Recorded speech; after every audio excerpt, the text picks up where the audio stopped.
receptores distintos, los conos y los bastones, los conos son de este tipo, lo vamos a ver. En fin, aquí mostramos otra vez, para terminar con esto, fíjense, mostramos un receptor de presión, este es un receptor de tacto. Y este es como una especie de corpúsculo de Pacini. Ustedes recuerdan en mitología los corpúsculos de Pacini. Son unas terminaciones nerviosas encapsuladas. Tienen una cápsula como una cubierta y esa cubierta está hecha de muchas capas como si fuera una cebolla. Aquí vemos entonces la cebollita. Este receptor, muchas veces los receptores son distintos o son células diferentes a las células nerviosas. O sea, los receptores sensoriales pueden ser células especializadas, que no son células nerviosas. ¿Qué quiere decir que no son células nerviosas? Que no producen potenciales de acción. ¿Sí? Pero hay receptores sensoriales que son células nerviosas, propiamente hablando. Pero así sean células nerviosas o células especializadas, ellas producen siempre el potencial de receptor. Se produce un potencial de receptor. Este receptor que tengo acá, dibujadito, encapsula una terminación nerviosa. Este receptor está ubicado en una fibra nerviosa. ¿Ah? Hay receptores que están ubicados en células distintas. Y esas células distintas se comunican con una célula nerviosa. Este receptor está en una célula nerviosa. Esta célula nerviosa es esta que vemos acá. Esa célula nerviosa es una fibra nerviosa sensorial que está mielinizada. Ustedes ven estas capas azules, son de mielina. La mielina, ustedes saben que ayuda a aumentar la velocidad de conducción, porque la velocidad de conducción se hace saltatoria, salta entre nodos, es una conducción entre nodos. ¿Qué son los nodos? Los nodos de Ranvier son unos sitios, unos espacios desnudos que dejan los trozos de mielina a lo largo del nervio. La mielina no es una cubierta completa, la mielina es una cubierta a pedazos. Y entre cada segmento de mielina hay un nodo de Ranvier. El potencial de acción que se genera en una fibra nerviosa, ¿verdad?, va saltando de nodo en nodo para llevar la excitación a donde tenga que llevarla. Si no existieran las vainas de mielina, el potencial se conduce, pero la conducción es inmediata, es decir, el potencial se regenera pegadito al otro potencial. Por tanto, demora mucho más en llegar la información a donde va. ¿Sí entienden eso? Cuando no hay mielina, el potencial de acción que se generó aquí genera otro inmediatamente pegado. Y ese otro al lado, y otro al lado, y otro al lado, y otro al lado, hasta que la condición se produce, hasta que llegue el estímulo a donde tenga que llegar. Pero en este caso de las células con vainas de mielina, el potencial se genera en un punto y salta al otro nodo, va saltando. Por tanto, cada potencial de acción consume más distancia en un solo potencial. ¿Me expliqué? ¿Por qué? Porque el potencial se genera aquí, y luego aquí, y luego aquí, y luego allá. Es decir, va más rápido. La vaina de mielina no es que sea una protección para el nervio, no. Es una adquisición que sirve para mejorar la velocidad de conducción. Entonces, esta es una fibra nerviosa mielínica. La vaina nerviosa mielínica quiere decir que tiene mielina a lo largo de ella. Aquí vemos el último segmento, no, el último sería este, el último segmento de mielina y el penúltimo. Entre esos dos segmentos está lo que llamamos el nodo de Ranvier, el primer nodo de Ranvier. Si vemos la célula, esta sería el primero y nos vamos allá segundo, tercero, cuarto, quinto, sexto, es decir, lo que haya. Muchos nodos de Ranvier. Entonces, en este caso, cuando se aplica un estímulo, por ejemplo, un estímulo suavecito, una caricia, ¿ah?, al receptor una plumita, un toquecito de pluma, nada más. Con ese toquecito de pluma, se me produce acá, ese toquecito de pluma va a producir una deformación en la cápsula esta. Esa cápsula está diseñada para transmitir y amplificar el toquecito ese de pluma. Entonces, cuando se toca con la pluma, no directamente al receptor, por supuesto, el receptor está cubierto con piel o con tejido de otro tipo. Pero cuando usted lo estimula suavemente, al estimular al receptor, es como si estuviera comprimiendo aquí la cubiertica esa, como si lo estuviera espichando, ¿me explico? Y entonces él produce esa estimulación mecánica. ¿Cuál es la estimulación acá entonces? ¿De qué tipo es? Mecánica. ¿Cuál es la estimulación mecánica en este caso? Estamos hablando aquí de una plumita. Estaban exagerando, pero sí se siente la plumita, ¿verdad? Cuando nos toca con una plumita lo sentimos. somos muy sensibles al tacto. Entonces esa plumita está tocando y está produciendo la activación del receptor que está, el receptor en este caso ¿cuál es? El receptor es este canalito que está acá. Ese canal es un canal que responde a la estimulación mecánica y se abre. Cuando se toca, se abre. ¿Y qué pasa cuando se abre?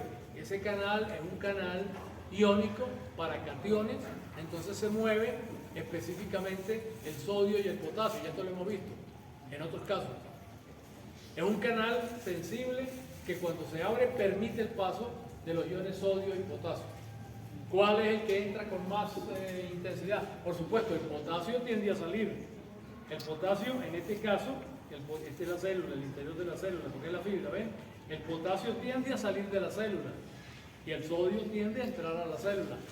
¿Quién entra o quién sale más? O sea, ¿cuál es mayor la corriente? El sodio. La de sodio. ¿Por qué es mayor la corriente de sodio? ¿Por qué? Potencial de equilibrio iónico está más alejado de él y entonces le genera más atracción. Por varias razones. Primero, porque hay un potencial químico, que es el potencial de equilibrio. Y en segundo lugar, porque hay un potencial de membrana, que es negativo. Son dos fuerzas que atraen al sodio hacia adentro. El sodio es empujado por el potencial químico, por el equilibrio, y alado por el potencial negativo de la membrana. Entonces, por eso entra más sodio que lo que sale potasio. ¿Y qué ocurre entonces con eso? Cuando entra sodio a la célula, Despolarización. se despolariza. Esto es lo que vemos acá. Esta despolarización corresponde a la apertura de los canalitos estos que permiten la entrada de sodio en mayor proporción que la salida de potasio, lo cual despolariza la célula. Esta despolarización de la célula que se produce acá se conduce, entre paréntesis, se conduce, entre comillas, se comporta de manera, vamos a decir se comporta, mejor en términos. Hay que ser apropiado en el lenguaje, de utilizar las palabras que deben ser adecuadas para lo que está uno diciendo.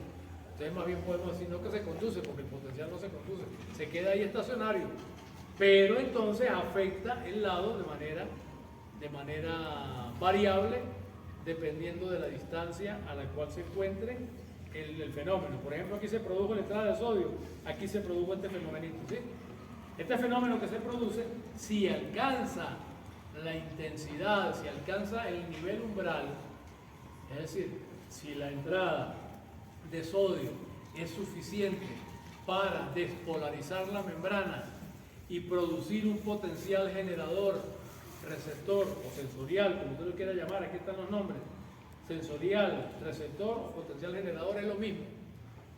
Si la intensidad es suficiente, entonces se produce una despolarización. Si esa despolarización es suficientemente intensa, esa despolarización puede alcanzar el primer nodo de Rabier.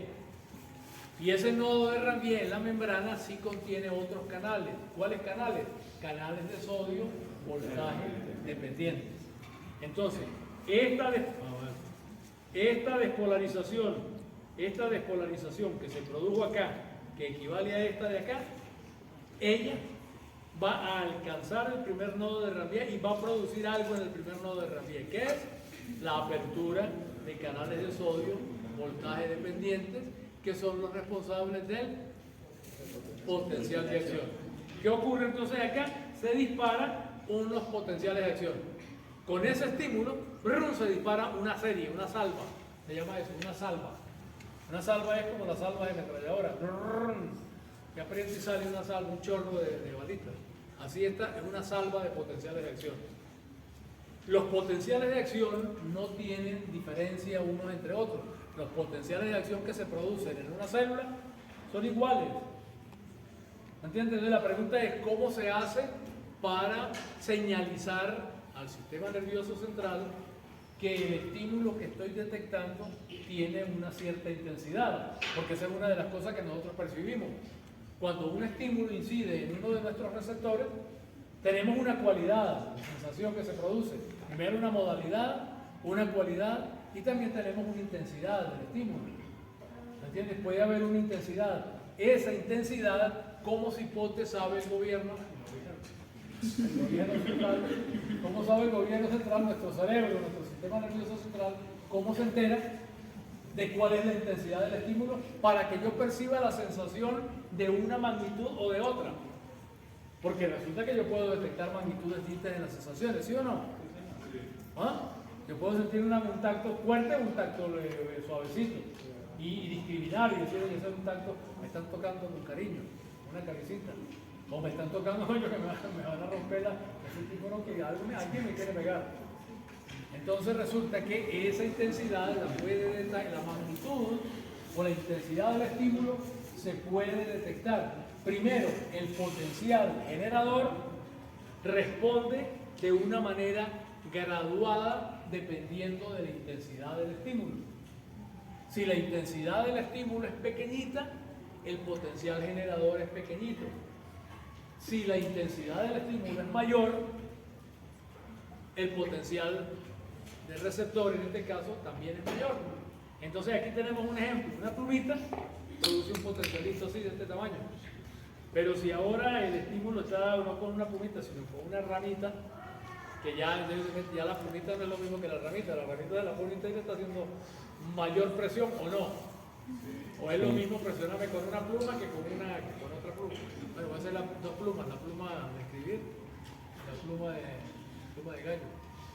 Entonces resulta que en este caso el estímulo es más intenso, como lo están mostrando aquí. Es una manera de mostrarlo, primero plumita y ramita.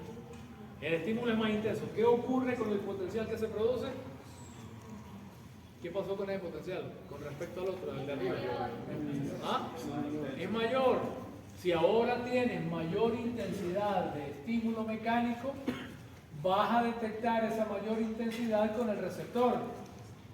El receptor va a producir una señal que está de acuerdo con la intensidad hasta cierto límite, por supuesto. Eso no es eterno, que mientras más, porque hay un límite para las despolarizaciones. Pero en esencia, dentro de un rango de estímulos determinado, dentro de un rango de intensidades estimulares, ¿entienden lo que digo? Un rango de intensidades que yo aplico un estímulo pequeño, más grandecito, eso es un rango. Entre este valor y este valor tengo un rango de intensidades. Si dentro de ese rango de intensidades estimulares yo varío la intensidad del estímulo, aplico estímulos con intensidades más grandes, ¿qué va a ocurrir? El receptor responde, aquí ya hay una detección, aquí ya estamos viendo algo. Estamos estimulando al receptor, ya vemos que estamos estimulando con un estímulo que va a producir una sensación. Pero no solo eso, sino que ese estímulo que estoy aplicando puede ser de distintos tamaños, de distintas magnitudes. Entonces se me va a producir una respuesta que es consona con esa magnitud. Magnitud de estímulo pequeña, potencial de excitación o potencial generador o de receptor o sensorial, como lo llamemos, pequeño. Si aumento la intensidad del estímulo, el potencial es mayor. ¿Ven? Aquí ya hay una codificación. Estamos codificando la intensidad del estímulo, la magnitud del estímulo, con la magnitud del potencial que se genera. A más intensidad de estímulo, mayor es el nivel de potencial generado. ¿Bien o bien? ¿Sí? Hasta así decimos, bueno, ahí tenemos una manera de ver cómo se produce la detección no solo de la cualidad y de la calidad del estímulo, sino también de la intensidad.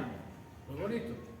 Ahora, resulta que, bueno, está bien, pero esta señal se quedó aquí. ¿Cómo cipote va a enterarse el sistema nervioso central de ese cambio de intensidad? ¿Cómo va a saber él que este estímulo que produce es más pequeño que este y me produce dos potenciales distintos? ¿Por qué?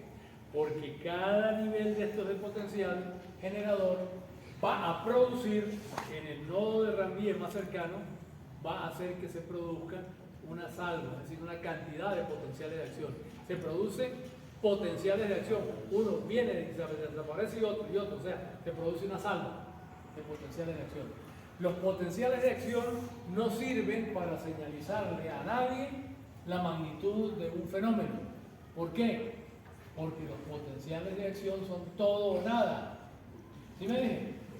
Si usted aplica y produce un potencial de acción, ese potencial de acción será igualito, no importa la magnitud del estímulo que usted haya aplicado para producirlo. ¿Lo dije? Es decir, los potenciales de acción no tienen graduación por tamaño, de manera tal que el potencial generador sí se puede graduar por tamaño. El potencial generador aumenta cuando aumenta la intensidad del estímulo. hay una graduación. Ah, qué bien, el receptor sensorial está haciendo lo suyo y está detectando no solamente el estímulo, sino también está convirtiendo la intensidad en tamaño. ¿Ah? Pero resulta que ese tamaño lo que hace es provocar potenciales de acción. Los potenciales de acción ahora, su tamaño, no me van a decir nada, porque los potenciales de acción que se produzcan van a ser todos iguales. Entonces el sistema nervioso central no va a saber, por el tamaño de los potenciales de acción, no va a saber cuál es la intensidad del estímulo. ¿Cómo hace para saber cuál es la intensidad del estímulo? Lo hace porque el potencial generador, este que se está produciendo, está siendo transformado, está siendo convertido o está produciendo salvas de potenciales de acción que tienen frecuencias distintas, si la intensidad estimular es distinta. Fíjense acá, tengo una frecuencia donde me aparecen 3 piquitos, son 3 potenciales de acción, con un estímulo de pluma, con un estímulo plumífero. Ahora, con un estímulo de garabato, como este que tenemos acá, el potencial de reposo, el potencial del generador es mayor, y aquí yo veo entonces que la frecuencia de potenciales de acción en el nodo de Ranvier es también mucho mayor. Entonces, ¿cómo se hace la transformación? La decodificación inicial, es decir, la transcripción convierte el estímulo en potencial generador. Ese potencial generador es graduado y depende de la intensidad del estímulo. A mayor intensidad, mayor potencial generador. A su vez, ese potencial generador produce la transformación, transformación. ¿Qué es la transformación? La transformación ahora es que el potencial generador, yo lo llamo generador, el potencial de receptor, el potencial sensorial es lo mismo. Ese potencial generador ahora me va a producir una frecuencia de potenciales de acción. Y la frecuencia de potenciales de acción que se produce en el inicio, potenciales de acción con esa frecuencia, esos potenciales de acción se van a transmitir a lo largo de la vía nerviosa, ¿me explico? Si aquí se están produciendo 5 potenciales de acción en segundo, esos 5 potenciales en segundo viajan hasta arriba. Entonces, la codificación de la intensidad, en este caso, se da en base a la frecuencia de potenciales de acción. Estímulos altos producen despolarizaciones elevadas y eso produce potenciales de acción de frecuencia elevada también. ¿Cómo se entera entonces el sistema nervioso? Por la frecuencia. Una vía nerviosa que esté traficando información desde afuera, esa vía nerviosa le va a señalizar al cerebro o a la zona donde llegue y le va a decir, mire, la intensidad es tal. ¿Cómo se lo dice? Por la frecuencia de potenciales de acción que se produce. ¿Alguna pregunta? ¿Estamos bien? Sí. Gracias a Dios. Diga. La apertura de ese canal tiene que ver con una alteración del citoesqueleto. ¿Una alteración de qué? Del citoesqueleto. No le entendí la palabra. Del citoesqueleto. Ah, del citoesqueleto. No, es los efectos mecánicos. Esto es un efecto mecánico. El efecto mecánico pudiera ser que se desvíe al citoesqueleto, es decir, si usted hace una atracción. Los efectos mecánicos pueden producir sus efectos primero por la atracción de la membrana, ¿entiendes? O sea, la membrana puede producirse, o sea, cuando se estira, ella abre el canalito mecánicamente. Pero también puede darse el hecho de que este canal, siendo un canal mecánico, sea movido por una tapita que es movida por algún efecto distinto al de la membrana moviendo. Que si es el citoesqueleto, no creo que sea el citoesqueleto porque esto está por fuera. El estímulo se produce aquí afuera, ¿entiendes? O sea, en el caso de un efecto mecánico, ¿sí? El efecto mecánico pudiera ser porque hay una tapita. Ustedes recuerdan los receptores de trianodina, que están conectados con los receptores de dihidropiridina. Eso es una transmisión mecánica. Pero ahí, ¿qué es lo que ocurre? Que el cambio de conformación del receptor de dihidropiridina abre el canal de rianodina y deja salir el calcio. O sea, hay algo externo que está moviendo. O puede ser, como lo dicen por allí, que la membrana al estirarse esté jalando al canal y lo abra. Que si tiene relación con el citoesqueleto, no lo sé, no creo que lo tenga directamente. Pero el hecho es que el receptor está respondiendo abriéndose dependiendo de la intensidad del estímulo mecánico. A mayor intensidad, mayor apertura, mayor sodio que entre, mayor despolarización. Sería entonces la misma explicación para el estímulo mecánico en los ojos. ¿Del qué? Del estímulo mecánico en los ojos. No, el estímulo mecánico, bueno, yo sé, el estímulo mecánico en los ojos, no sé cómo es, aprieta, yo no sé qué es lo que le hace a los receptores. Yo lo que sé es que el estímulo mecánico los estimula. Ahora, ¿cómo los estimula? Ellos no están hechos para ese estímulo. Ellos no están hechos para ser estimulados de esa manera. Pero cuando existe el estímulo mecánico, pues se estimulan algunos y se produce el fenómeno. No, pero no sé si, no sé qué. No es igual a esto porque ahí no hay esta estructura, ¿me explico? En el ojo no existe esta estructura. Son los receptores que se estimulan directamente, no sé por qué. Mecánicamente se estimulan, pero no sé por qué, no sé. Y creo que esté por ahí muy explicada la cosa. Pero bueno. Bueno, para terminar con esto. Resulta que entonces los receptores en realidad, los receptores que ocurren, sería una fibra nerviosa que tiene varios receptores. Esos receptores pueden actuar de manera o a través ¿cómo puede ser? De tipo metabotrópico o pueden ser de tipo ionotrópico. Por ejemplo, aquí hay un receptor de calor, Higgs es calor, no le traduje. Pero esto es lo único que no se entiende aquí, el Higgs es calor.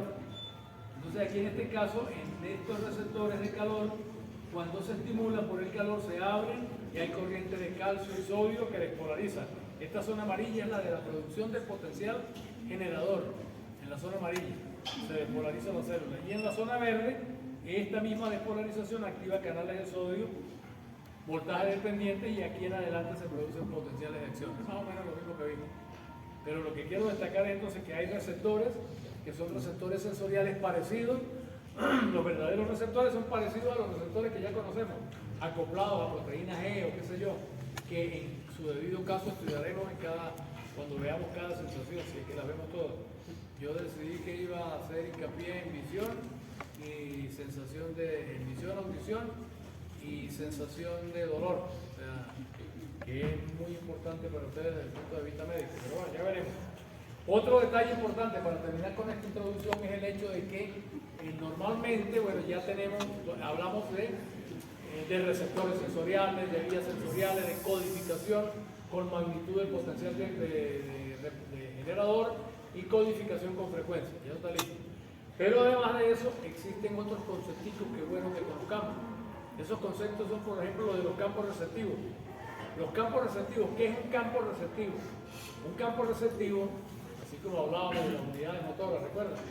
Un campo receptivo es simplemente el área en el sitio donde están los receptores, el área aquella en la cual se encuentran las terminaciones de una neurona en particular. Ya no estoy hablando tanto de receptores, sino de una neurona. Los receptores sensoriales están en contacto con neuronas. Los receptores sensoriales pueden estar en la neurona misma, como hemos visto ahorita en los corpúsculos de Pacini, o puede estar en otro tipo de células, como son por ejemplo los conos y los batones. Allí pueden estar los receptores sensoriales, pueden ser células independientes distintas o pueden ser las mismas neuronas. Pero el hecho es que sea de una manera o sea de otra, como se detecta la información, bien sea porque los receptores estén en una terminación nerviosa directamente o porque los receptores estén en una célula distinta, no nerviosa, que luego se conecta con una célula nerviosa, la información finalmente va a terminar en una célula nerviosa. ¿Lo dije? Ya, los receptores pueden estar en la célula misma directamente o en otra célula que se conecta con ella. Pero el hecho es que una célula nerviosa tiene ramificaciones que van a un área específica en donde estén. Y esa área viene a constituir un campo receptivo para una neurona. Una neurona sensorial tiene un campo receptivo. ¿Qué es un campo receptivo? Un campo receptivo es el número o el conjunto de terminaciones nerviosas en las cuales se ramifica esa fibra en particular. Esta fibra que tengo acá, que estoy mostrando acá, este sería el axón, y esta la dendrita. Esta parte de acá es la prolongación dendrítica. En la periferia se divide, ven ustedes, da distintas terminaciones. Cada terminación de esas está en contacto con unos receptores sensoriales, o tiene ella misma los receptores sensoriales, una de dos. El hecho es que después de que se produzca la transducción y que se produzca la transformación, la conducción se va a dar a través o a lo largo de fibras nerviosas particulares, cada una de ellas. Lo que ocurre en un receptor sensorial se va a transmitir o se va a conducir a lo largo de una fibra nerviosa. ¿Cuál? La fibra nerviosa que está en contacto con ese receptor sensorial, que puede estar dentro de la misma fibra nerviosa, el receptor, o puede ser otra célula, no importa. Lo importante es que esa información es conducida por una neurona sensorial primaria. Esto que está representado acá es el ganglio. Recuerden que las neuronas sensoriales son neuronas bipolares. Están metidas sus cuerpos en los ganglios sensoriales de la médula espinal. ¿Lo recuerdan? La médula no sería de la columna vertebral. ¿Ustedes recuerdan eso? Hay unas astas dorsales y unas astas ventrales. Las astas ventrales es a la salida, efectora, motora. Las astas dorsales son entradas, por ahí entran las fibras sensoriales. Y esas fibras que entran por allá son neuronas, fibras de neuronas. Una parte de la neurona, la que está hacia la periferia, es el sector que pudiéramos considerar dendrítico. Tiene terminaciones que están en contacto con las fibras, con los receptores. Las células, los cuerpos se encuentran en los llamados ganglios. Los ganglios de la... Los ganglios espinales, ganglios de la raíz dorsal, ¿no es que llaman? Ganglios de la raíz dorsal. Ok. Y las proyecciones de los ganglios de la raíz dorsal luego entran como nervios al interior del sistema nervioso central, siguiendo cada uno una vía particular, dependiendo del sistema de que se trata. ¿Está bien la idea esta? Entonces resulta que aquí tenemos un campo receptivo primario. ¿A qué se refiere un campo receptivo primario? A un campo que abarca los receptores sensoriales que se conectan con una fibra nerviosa sensorial particular, X. En este caso, esta célula tiene estos receptores y tiene un campo receptivo amplio porque tiene terminaciones en un área distinta. ¿Sí? Los campos receptivos es muy importante tener en cuenta el concepto del campo receptivo, porque los campos receptivos pueden ser grandes. Cuando son muy grandes, la discriminación, ¿sabes lo que es discriminar? Sí. Discriminar es detectar hay muchos tipos de discriminación. Yo puedo aplicar un estímulo doloroso y aumentar la intensidad del estímulo. Llega un momento en que la persona a la que le estoy haciendo el experimento me dice, no, me aumentaste el estímulo. Entonces se discrimina, estamos discriminando dos intensidades, pero también podemos discriminar el área de donde viene un estímulo. Cuando se toma, se aplica un estímulo a la zona, entonces sentimos una sensación particular. Entonces se puede estudiar el área o el conjunto de receptores que está en contacto con una célula en particular. A eso se le llama campo receptivo primario. ¿Por qué se llama campo receptivo primario? Porque hay otros campos receptivos que no son primarios, son secundarios. Primario es el de una neurona, secundario debe ser que incluye un conjunto más de fibras mayor, ¿entiendes? Entonces tienen como niveles de organización. Bueno, una cosa que quiero que se entienda, esto es complejo después. Lo que les voy a enseñar es complejidad, que es muy difícil, esto es enredado, eso es lo que les quiero enseñar. Y es lo que ustedes sacan de acá, digamos, en conclusión. Resulta que las fibras estas pueden tener un proceso mediante el cual ellas se dividen después, así como las fibras se dividen en ramas dendríticas para la periferia, los axones que van entrando, los axones que salen de esas células, también pueden ramificarse. Se pueden ramificar como vemos acá, y ese proceso de ramificación lo llamamos divergencia. Se produce una divergencia, o sea, un estímulo que está llegando por una célula, de repente entonces se dirige, ven, a varios sitios, a varias cadenas neuronales. O sea, no es directico, que va el estímulo para acá y llega con este y aquello se va para allá, no. Se produce, por un lado, divergencia de la información. El mismo estímulo va a provocar reacciones en sitios distintos, no en una sola célula o tipo de célula. ¿Se ve la cosa aquí? La diferencia. El axón se bifurca y actúa sobre varios, diverge, y actúa sobre varias canales, varias vías de información. porque después del receptor viene el nervio llega al sistema nervioso central, no digo la médula porque también entra por los pares craneales arriba, llegan al sistema nervioso central y allí hacen una primera conexión, una sinapsis. Pero esa sinapsis no es solamente que se conecte y listo, sino que es compleja. ¿Compleja en qué sentido? Que en la sinapsis esa donde se va a producir, las células pueden diverger, una fibra va para un lado y otra para otro, ¿verdad? Y siguen por tanto vías distintas. Por ejemplo, esta vía es un poco diferente a esta, pero este estímulo que está entrando acá está estimulando dos vías paralelas. Eso se llama divergencia.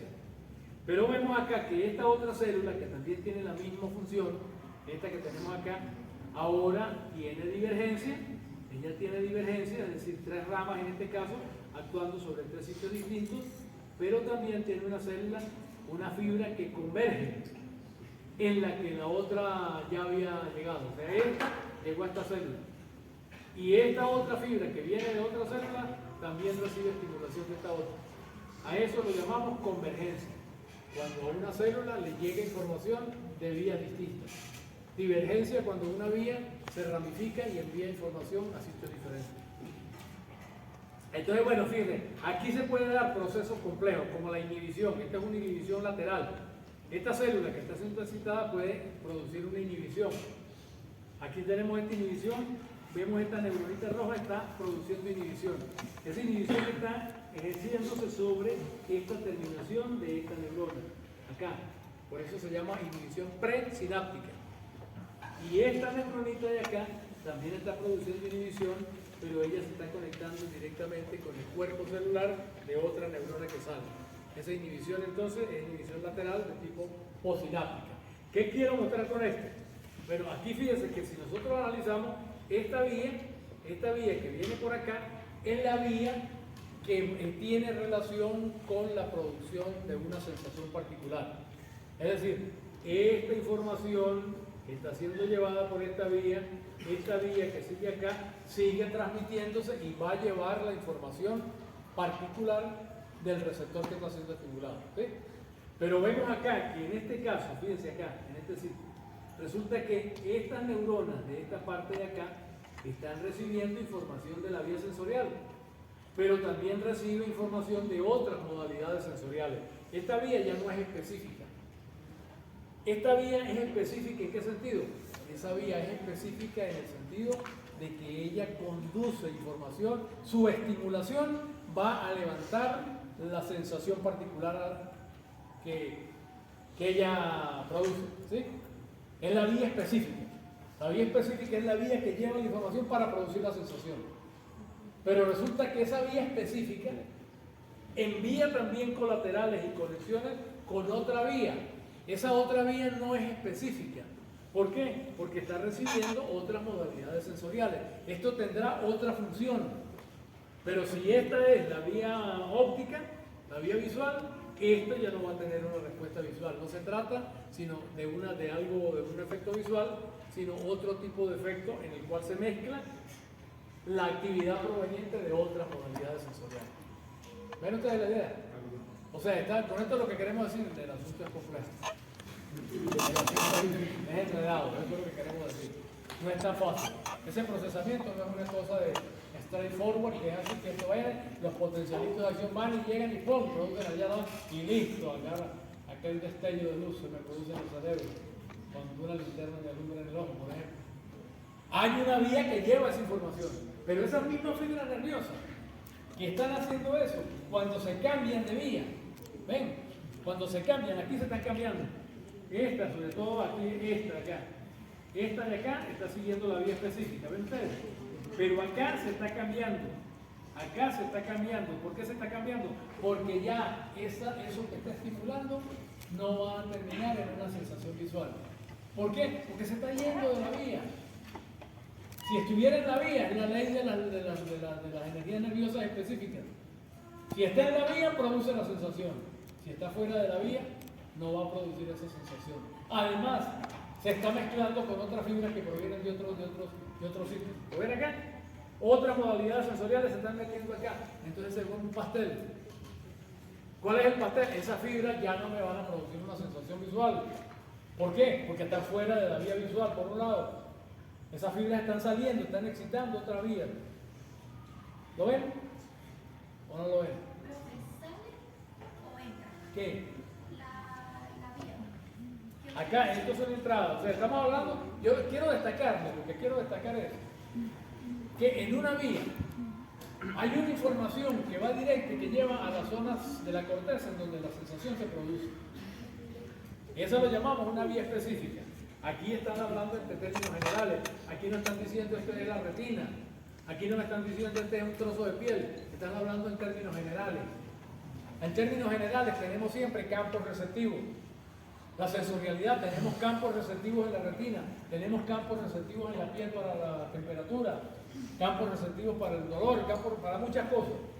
¿Qué es un campo receptivo? Un campo receptivo primario, como el que dice acá, es el campo correspondiente al sitio donde se esparce la terminación nerviosa esa, una neurona. Una neurona se ramifica. Esa ramificación, como está acá, va a distintos sitios y abarca un área. Esa área es un campo receptivo primario para esta neurona de acá. ¿Sí? Entonces, este campo receptivo primario te va a llevar información sobre la modalidad sensorial. Va a llevar información. De hecho, la está llevando porque ese campo sensorial, bien sea esta neurona o bien sea esta otra neurona, están estimulando a la vía sensorial específica. Y eso es lo que esperamos, que venga. Si tienen receptores de temperatura, entonces va por la vía de la temperatura y producen temperatura como sensación. ¿Sí o no? ¿Sí o sí? Sí. ¿Sí o no? Bueno, pero además les quiero mostrar, yo no,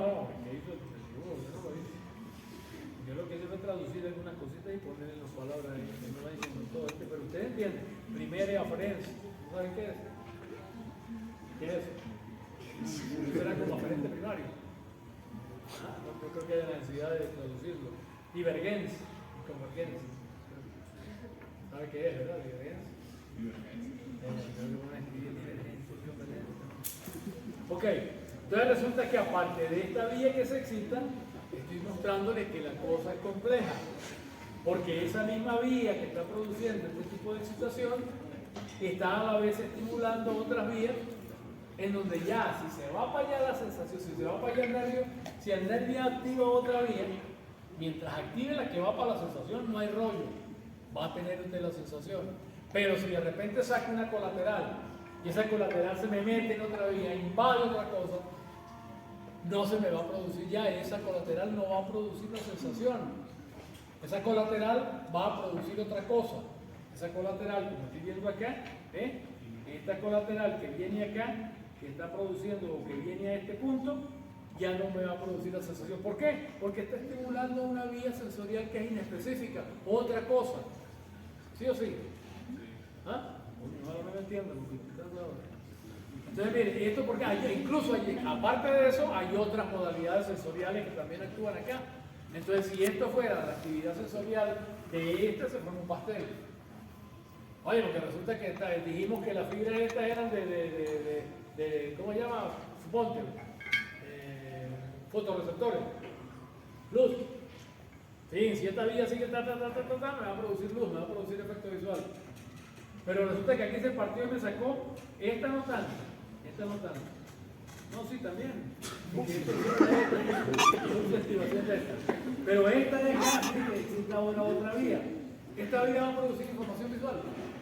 No. ¿O va a producir la sensación de visión? No. Ahora, ¿qué hace? En cada caso, ¿qué es lo que hace?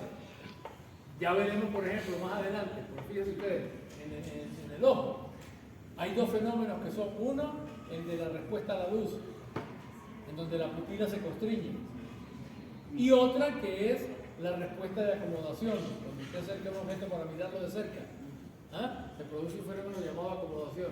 Eso se produce por señales que viajan con la vía visual, pero que en un momento determinado se va para otro lado. ¿Sí me expliqué?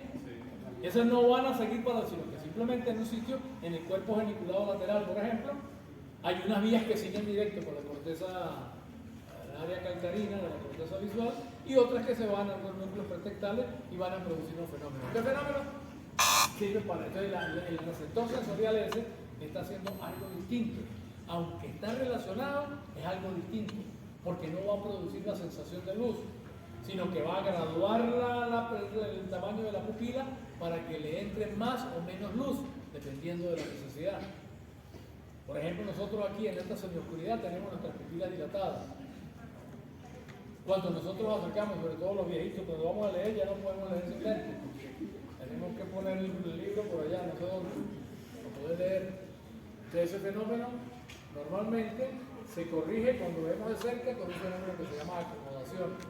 También son fibras nerviosas que parten de la retina, que van con el nervio óptico, pero que en vez de seguir la ruta para producir una información visual, se voltean y producen un mecanismo reflejo y un control del tamaño de la pupila y también del grado de acomodación, que lo veremos más adelante. Todo más adelante. Bueno, entonces, ¿qué leer? Y tenemos que el buen, ¿cómo se llama? Abuelo de pájaro. Hemos analizado entonces características o generalidades de la sensorialidad. No voy a repetir ni hacer su síntesis, porque esa la pueden hacer ustedes en su casa. Continuamos nosotros, a mí me encanta la fisiología de la visión. Fíjate que no está lleno de color, a mí me encanta el color. Yo les pongo, les monto. Yo le he puesto a ver fisiología de la visión y se acabó. Entonces les monto ahí, ¿no? Para que vean el color, porque la visión tiene que ver con el color, ¿sí o no? ¿Tiene algo que ver la visión con el color? Sí. ¿O el color es un asunto del oído? Aquí tienen el ojito, lo que vamos a ver que el ojo ese aquí está mostrándonos que se necesita luz, y esa luz es manejada primero por unos sistemas ópticos. Aquí está mostrando el sistema óptico. Por eso le monté ese montaje que el sistema óptico bonito, con dibujitos y tal, y colorcitos así más o menos, que producen una obra parecida o muy similar a la de Candice. Y acá tenemos entonces la retina. Resulta que la luz que llega a la retina produce una serie de cosas que vamos a estudiar. O sea, ¿qué es lo que pasa en la retina? Para que esa luz se convierta en unos estímulos que van a despertar una sensación de visualidad, de visión. Y luego tenemos aquí las vías nerviosas, es decir, cómo después de la retina es llevada la información hasta los centros nerviosos. Entonces, más o menos, por eso hice la composición de ese tipo. Ahí estamos en una síntesis apretada de lo que pudiera ser la fisiología de la visión. Ok, entonces vamos a empezar a hablar de la visión. Aquí tiene que conseguir un dibujito muy bonito, un lápiz y un punto. O sea, nosotros tenemos el ambiente está lleno de millones de puntos, miles de millones de puntos. Cada punto de lo que existe en el ambiente tiene la particularidad de reflejar la luz. Y puede ser que el punto sea una fuente de luz, que sea un bombillo, que tenga luz. Por eso, por lo general, lo que les estoy diciendo es que en el ambiente hay luz. Esa luz está, bueno, yo no imagínense cómo está aquí la luz. Pero la luz choca contra la superficie, contra los objetos que se consiguen. Y al chocar la luz contra los objetos que se consiguen, refleja, el objeto puede absorber luz. Las plantas, por ejemplo, absorben luz, todos los elementos absorben luz. Y reflejan un cierto tipo de luz, es decir, los cuerpos, las moléculas, las sustancias, lo que existen, tiene la capacidad de que la luz le choque. Al chocar la luz con ellos, con cada elemento, se producen varias cosas. Se puede producir que el elemento absorba la luz. Por supuesto que no absorbe toda la luz. O sea, cuando se absorbe toda la luz, probablemente de color negro, que absorbe completamente todo, no refleja nada. Pero suponemos que no absorben los objetos, ni cada punto absorbe la luz por completo. Habrán puntos que absorban cierta longitud de onda. La luz está compuesta por un espectro de radiaciones electromagnéticas que caen en un rango de frecuencia y en un rango de tamaño, de longitud de onda. Esas radiaciones pueden estimular nuestros receptores visuales y producir la sensación visual de la que estamos hablando. Pero en este caso, o sea, la luz que incide sobre los objetos, llamarlo incidente, puede ser en parte absorbida. Absorbe algunas longitudes de onda que dependen de la naturaleza del punto que está absorbiendo, ¿no? Y refleja el resto de la luz que incide sobre ella. La luz que incide es compleja. La luz tiene varios colores o varias longitudes de onda. Supongamos entonces que un objeto absorbió toda la longitud de onda excepto el rojo. ¿Qué le pasó al rojo? El rojo no fue absorbido. Si en la superficie es transparente, sigue su camino. Y si no, se refleja. ¿Ah? Los rayos se reflejan. O sea, todos los puntos que existen en el ambiente, en la naturaleza, están recibiendo luz, absorbiendo en parte esa luz, transmitiendo esa luz. Transmitirla significa dejarla pasar, o la están reflejando. Es decir, choca y cambia de dirección cuando la luz choca con el objeto, cambia de dirección. Eso es reflejar. Transmitir es que la luz sigue para adelante en los cuerpos translúcidos. La luz choca con la superficie y puede seguir para adelante con ciertas modificaciones, pero sigue para adelante. En cambio, hay otras situaciones en las cuales la luz choca, se absorbe alguna longitud de onda y el resto se refleja. Lo que se refleja es lo que llega a nuestros receptores sensoriales en el ojo. Esa luz reflejada va a llegar al ojo y el ojo entonces la va a interpretar, porque esa luz depende, la longitud de onda que tenga depende de lo que el objeto que la está produciendo, la está reflejando, haya absorbido o transmitido. ¿Sí? Entonces, lo que tenemos que tener en cuenta es cada punto. Es una de las cosas también maravillosas e increíbles. Cada punto está emitiendo rayos, o sea, está reflejando la luz que le corresponde. Supongo que en este caso el color amarillo, un punto amarillo acá. Pero ese punto amarillo está emitiendo esa luz amarilla en todas las dimensiones del espacio. ¿Lo dije? O sea, no la está transmitiendo directamente al ojo, no. Al rayo ese le importa poco que usted esté por allá agarrándolo o no, para verlo o no. A él no le interesa. A no ser que sea una persona o algo así que sí le interesa, que no lo esté viendo. Pero al rayo no le interesa quién lo va a ver. Al rayo no, digo yo, al punto. Ese punto emite radiación, la que está reflejando en todos los sentidos, en todas las dimensiones del espacio. Por supuesto que pueden haber objetos o cosas que interfieran y que choquen con el rayo y no lo dejen seguir. Pero en esencia, entender que este punto está mandando rayos por todos lados. De todos esos rayos que el punto está enviando, una pequeña cantidad va a llegar al ojo. Esta persona que está aquí está el ojo. No son todos los rayos, son simplemente de este punto van a llegar una cierta cantidad de rayitos.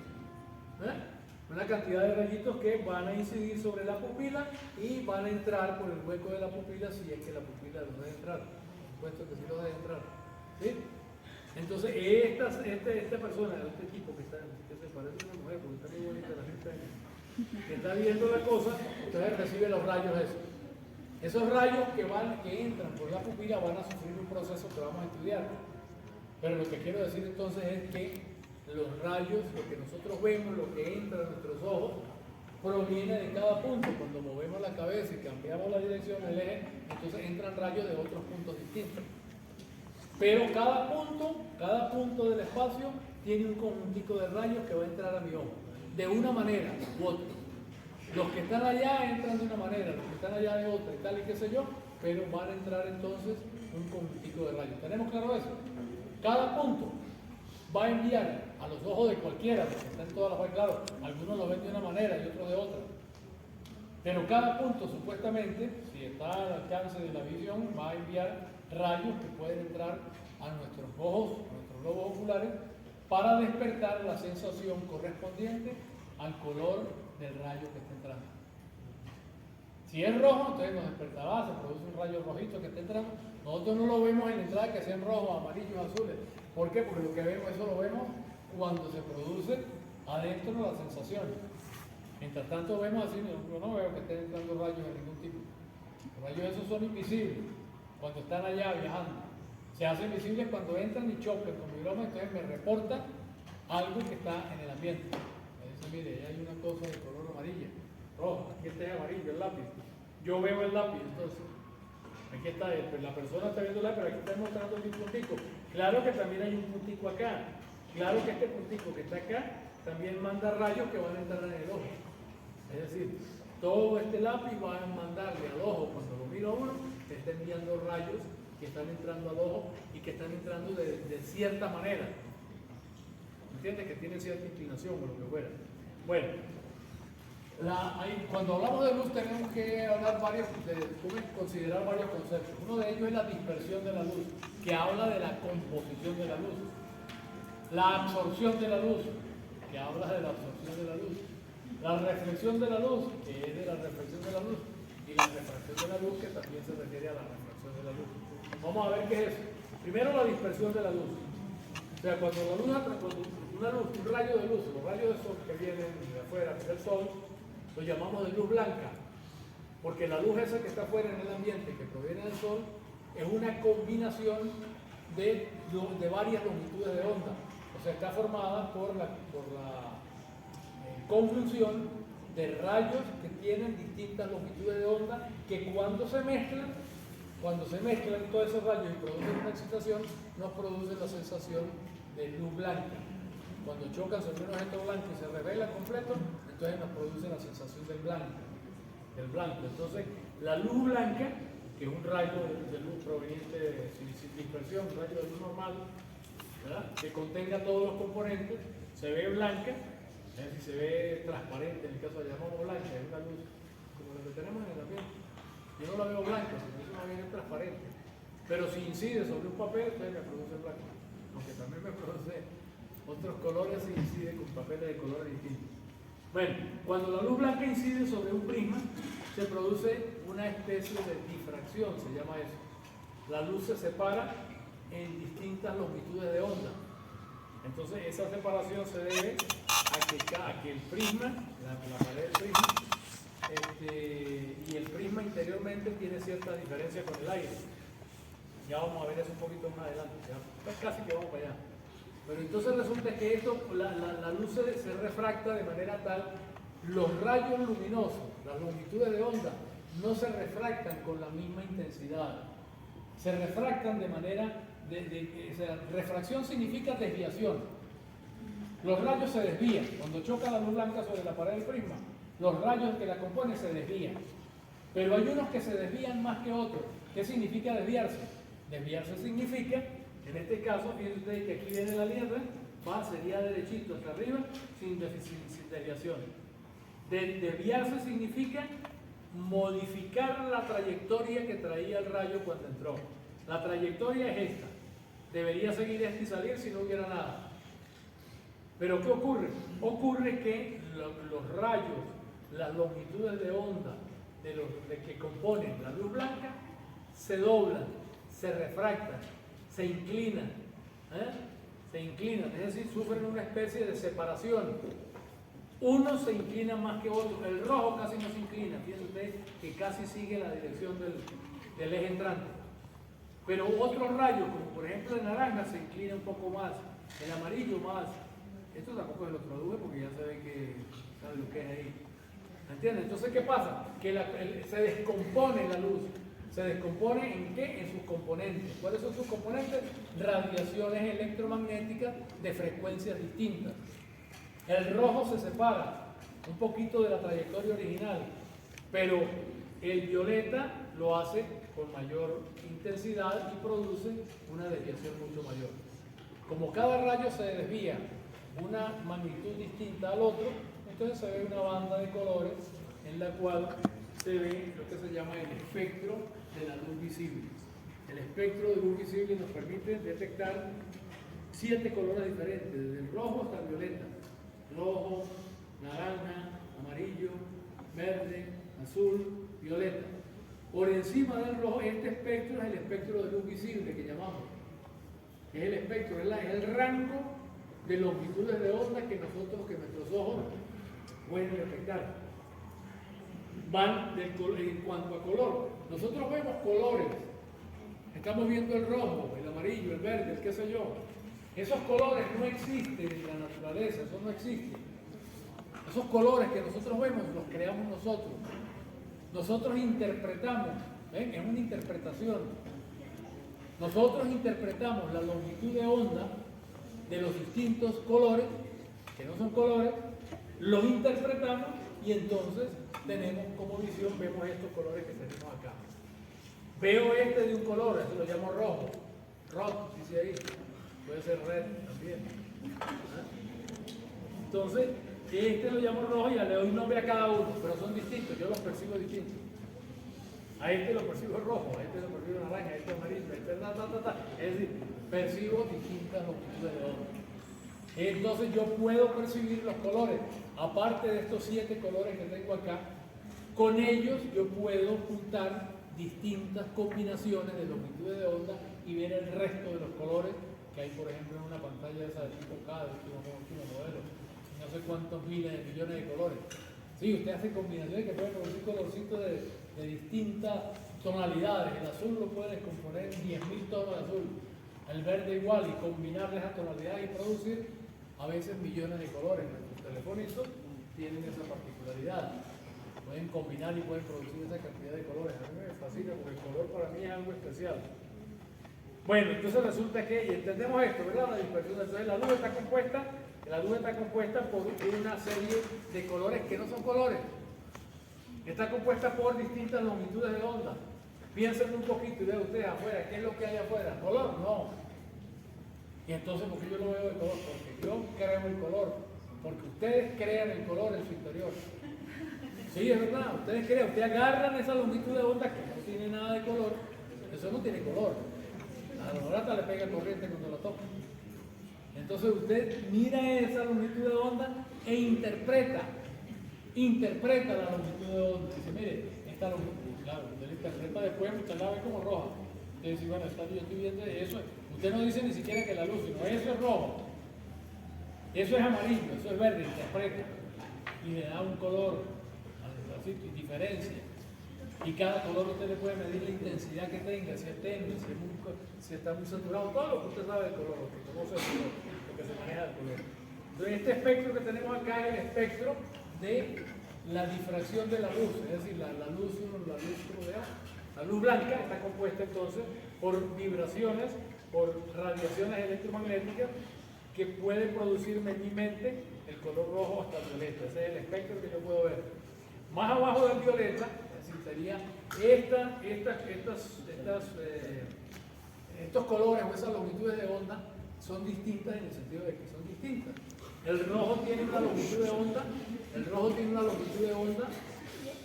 que es, ¿cómo es?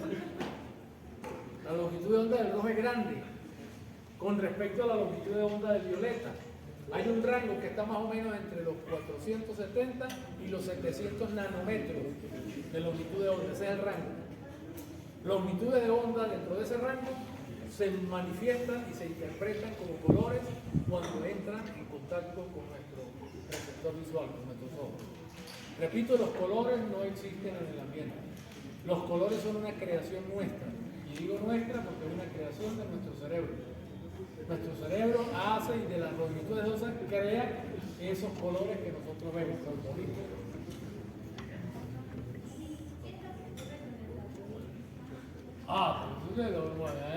Dejemos eso para después. Con el daltonismo ocurre que la persona confunde los colores. O sea, no tiene ya, pero eso es más complicado. Dejémoslo para más tarde. El daltonismo, la persona no puede diferenciar los colores. Porque no tiene, le faltan algunos bastones, le faltan algunas moléculas necesarias para producir la transducción. ¿Entiendes? Entonces no puede traducir de manera adecuada la longitud de la onda y no puede generar los colores que ve. Entonces tiene problemas con los semáforos. Es que el verde no distingue si está en verde o está en rojo. Por ejemplo, eso es se llama daltonismo porque yo le diría, Dalton, el físico químico ese famoso, sufría de daltonismo. Pero eso lo vemos después, tranquila, no se preocupe. No le dé nada. Bueno, mire, entonces resulta que también nosotros cuando vemos está lloviendo y está calma la lluvia y tal, de repente vemos un arco iris. Ese arco iris tiene, o sea, produjo de la luz solar, las gotas del ambiente produjeron la difracción y produjeron entonces que se separaran los distintos componentes de la luz blanca se separara en los componentes que podemos ver con el prisma. Entonces acá, fíjense ustedes, esto quiere mostrar, pero eso no sé. El ojo ve la parte de arriba, la ve roja. Y así ve el espectro, lo ven porque se ven las bandas de colores. ¿Sí? Las bandas de estos colores que vemos acá, se ven en las bandas estas. Algunas veces no se ven tan nítidos, se ven, cuando se ven completos es hermoso el arco iris. Mi abuela decía que cuando uno iba y buscaba en la pata donde nacía el arco iris, allá había un tesoro de broma de monocotas y cosas de esas que había en los extremos, porque el arco iris se forma siempre y tiene nace, o yo no sé de nada, sino se mueren en cada lado. Y entonces la gente dice, hay unos mitos que dicen que allí hay tesoros, entonces hay gente que se encarga de ir a buscarlos. Pero cuando llega no sabe, porque se le va la luz y no sabe dónde estaba el extremo del arco iris. Bueno, el arco iris entonces produce eso, no voy a explicar porque eso no tiene mucho sentido. Aquí está entonces el que dice, ve, la radiación electromagnética es de una amplia gama. Es decir, hay radiaciones electromagnéticas que tienen longitudes de onda pequeñísimas. Y desde esas hay longitudes de onda gigantescas, grandísimas. O sea que el espectro electromagnético es gigantesco, como vemos acá. Acá vemos, miren los valores. 10 a la menos 14. Esta es la longitud de onda de los rayos gamma. Ahora tiene una longitud de onda de 10 a la menos 14. Eso es metro, 6 metros. Eso es pequeñísimo, es lo más pequeño que podemos hablar. A lo mejor hay cosas más pequeñas. En cuanto a radiación, es de lo más pequeño, los rayos gamma. Si tienen una longitud de onda pequeñísima, quiere decir que su frecuencia es muy elevada, porque la frecuencia está en relación al inverso de la longitud de onda. Cuando la longitud de onda es pequeña, la frecuencia es alta. Cuando la longitud de onda es alta, la frecuencia es pequeña. Entonces podemos decir que el rojo tiene una longitud de onda alta, 750, pero su frecuencia es pequeña. El violeta tiene una longitud de onda de 400, este es el rango. Fíjense que el rango es un pedacito del espectro, un pedacito nada más. Nosotros estamos aquí. Hay gente, o no, hay aparatos y también hay animales que pueden estar un poquito más allá y detectar el ultravioleta o los infrarrojos, pero dentro de un rango también limitado. Entonces, repito, en este rango, esta bandita es lo que se llama la banda de luz visible del espectro electromagnético y abarca longitudes de onda que están entre 400 y 750 nanómetros, son en este caso nanómetros. Mientras más alta la longitud de onda, nanómetros, como en el rojo, por ejemplo, se dice que la frecuencia es menor, lo que acabo de decir. A mayor longitud de onda, menor frecuencia. Y cuando la longitud de onda es muy pequeña, 400 nanómetros, por ejemplo, para el violeta, se dice que la frecuencia es muy alta. Entonces, longitud de onda pequeña, como 400 para el ultravioleta, implica frecuencias elevadas. Y longitudes de onda muy grandes implican frecuencias menores. Por eso se dice, esas frecuencias acaso menores, por eso se dice que las longitudes de onda que están por encima del rojo se llaman infrarrojas. Infrarrojo, ¿por qué? Si es mucho más grande la longitud de onda, ustedes no se preguntan. Si la longitud de onda es 750, de aquí en adelante es más que 750. Entonces la longitud de onda es mayor, ¿por qué se llama infra? Ese sería supra, porque lo que se toma en cuenta para eso es la frecuencia, no la longitud de onda. Entonces la longitud de onda aquí es grande, pero la frecuencia es pequeña. Por eso, si es más grande la longitud, la frecuencia es todavía más pequeña. Por eso dice que es infrarroja, está por debajo del rojo. Usted lo ve aquí, parece que está por encima, ¿sí o sí? Pero no, está por debajo del rojo en cuanto a frecuencia. Mientras mayor longitud de onda, menor frecuencia. Por eso llamamos la frecuencia por encima del rojo, la llamamos infrarroja. Esa frecuencia infrarroja, por ejemplo, es la del calor. El calor, con la frecuencia de la radiación solar tiene infrarrojo, y el infrarrojo es térmico, el calor. Y acá tenemos lo que está por debajo, o sea, cuando la longitud de onda está por debajo del violeta, la frecuencia es muy alta. Pero si está más por debajo del violeta, entonces la frecuencia es todavía más alta. Por eso se dice que es ultravioleta. Está más allá del violeta. Este está infrarroja, está por debajo del rojo. ¿En qué sentido de frecuencia? Este está ultravioleta, está por debajo del violeta. ¿En qué sentido? Tiene una frecuencia mayor. Por encima del rojo, frecuencia más baja, infrarroja. Por debajo del violeta, frecuencia más alta, ultravioleta. Ultravioleta, la ultravioleta es la luz esa que nos quema cuando salimos al sol. ¿No? Entonces nos ponemos por el solcito y terminamos quemados por la radiación ultravioleta. La radiación ultravioleta se absorbe en la atmósfera. Entonces, en los sitios donde están más elevados, que hay menos atmósfera, son más intensas. Es más intensa la luz ultravioleta, quema más.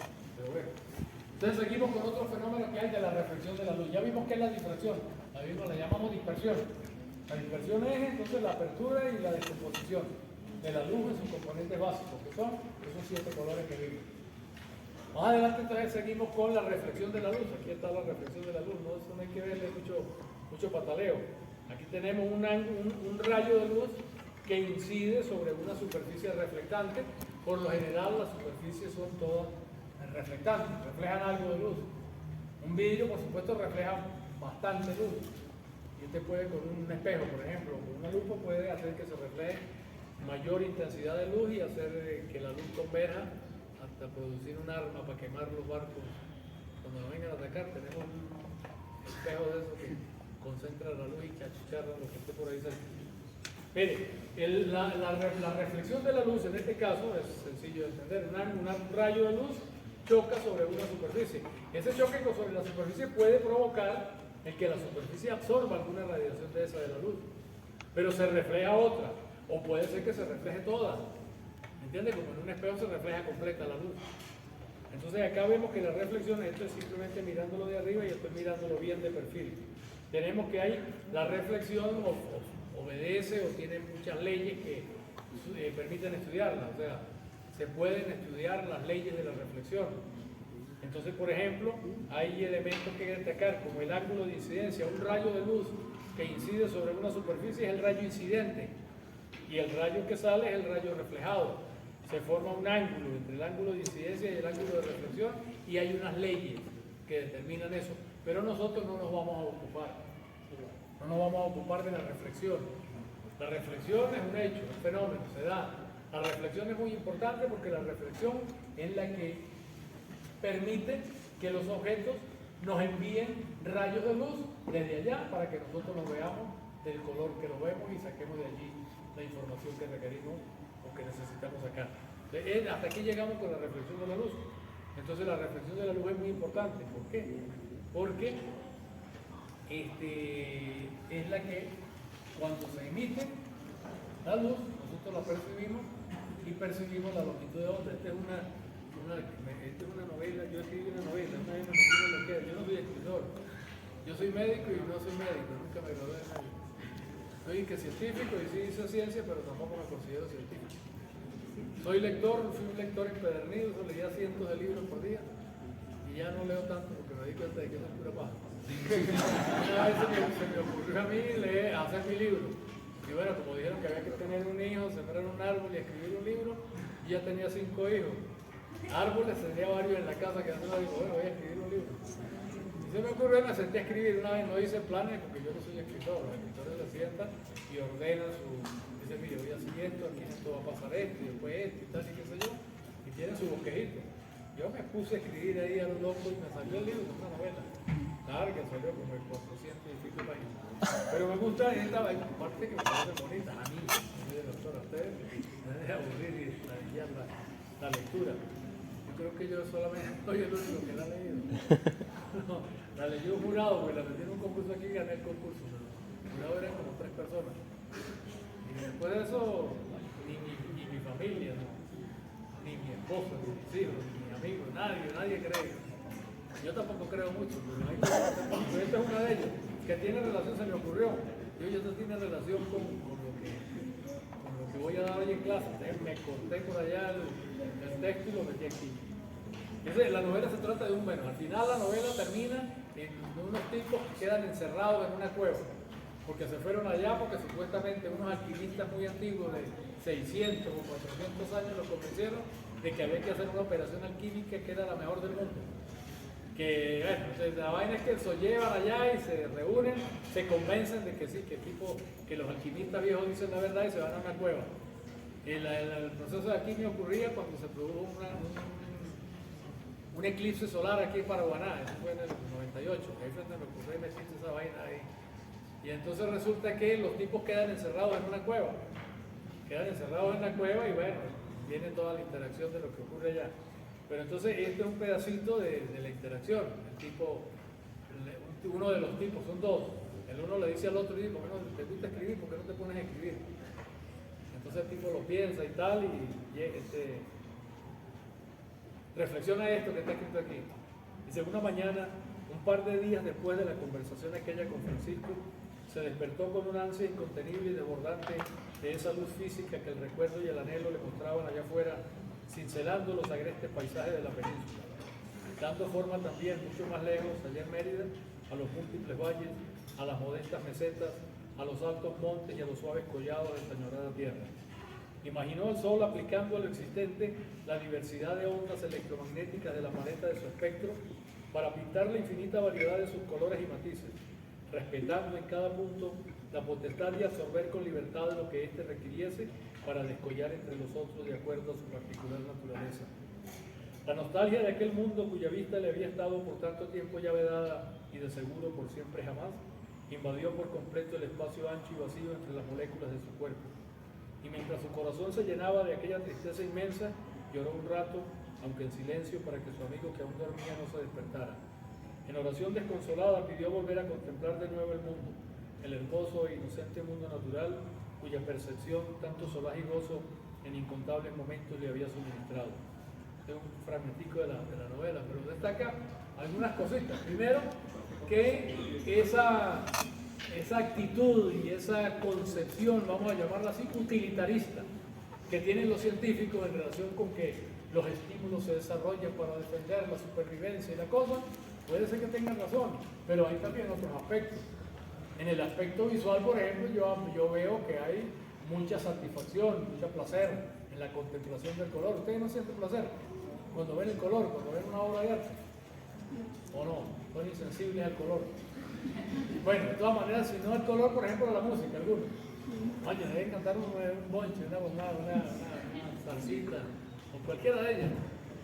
Y si no, una comidita, que llegar a un restaurante y pedir un plato exquisito, comer y saborear. O sea, por supuesto que tiene que ver con la nutrición, pero hay algo más de nutrición ahí, hay un placer estético, vamos a decirlo así, un placer sensorial, en el olfato, todo eso. Y bueno, entonces también se destaca entonces el hecho ese de que la luz solar incide sobre las partículas, sobre los objetos absorben algo y reflejan lo demás, y lo que reflejan es lo que nos da el color. Lo que reflejan los objetos es lo que me da a mí la sensación de color. Ya le dije, un objeto rojo absorbe todo, excepto el rojo. Entonces el rojo se refleja y yo lo veo rojo.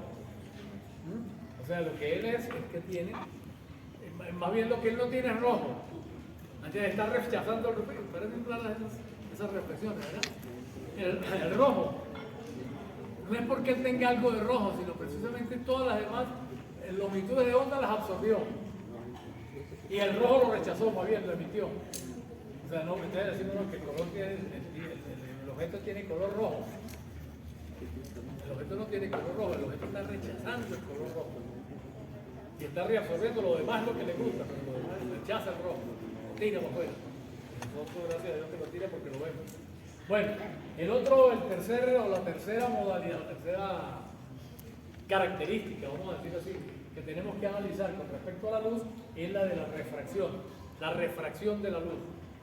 La refracción, ¿qué es la refracción de la luz? Ahí está tirado el testigo, porque yo siempre les explico, les escribo para que tengan ustedes el recuerdo de lo que les estoy diciendo. ¿Qué es la refracción de la luz?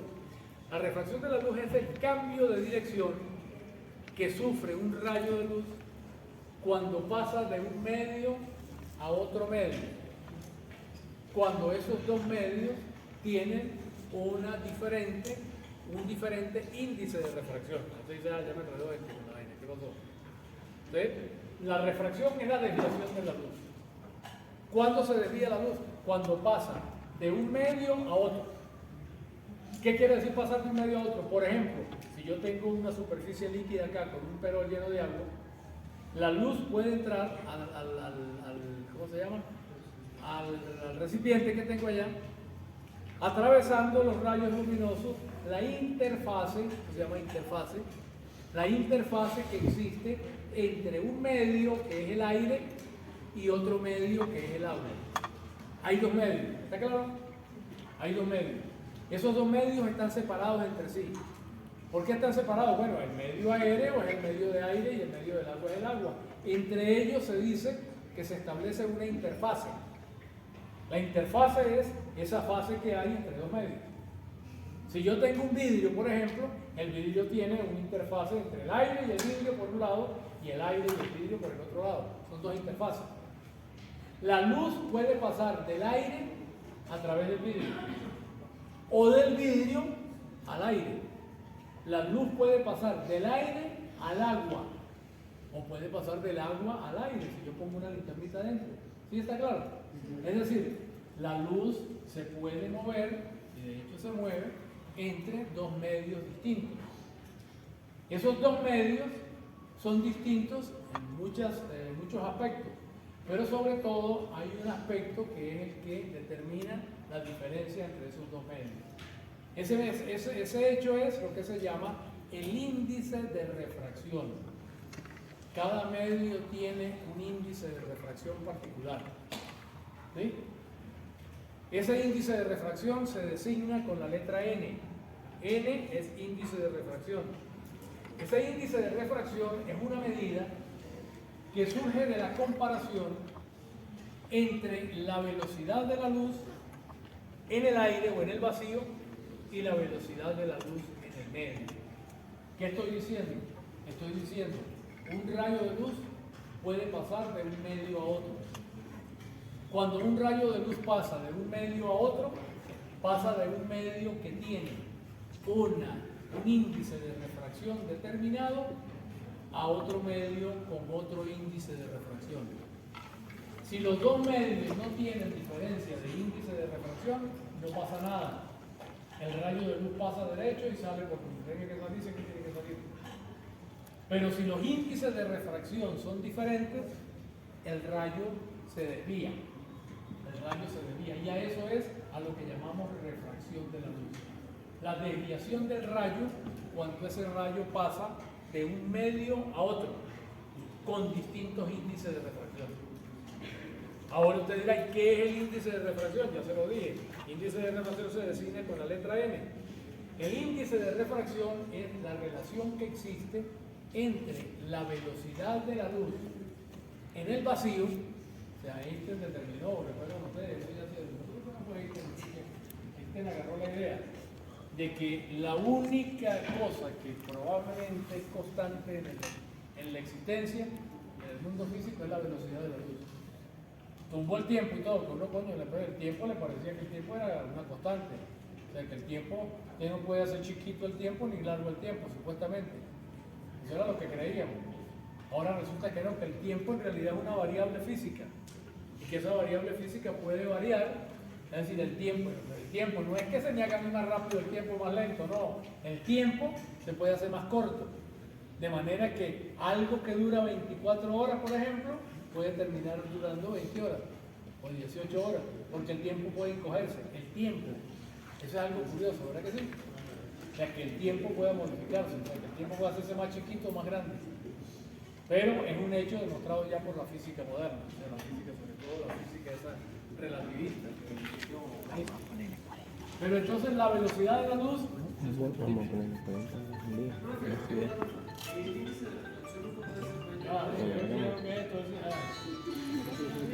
Que si no me regalan, ¿dónde van a no, pues nada, aquí estoy dando clases. Tenemos ganas, tenía que dar clases porque me muriera. ¿Usted está dónde? ¿Y abrió? Ah, bueno, está bien. Chao, pues.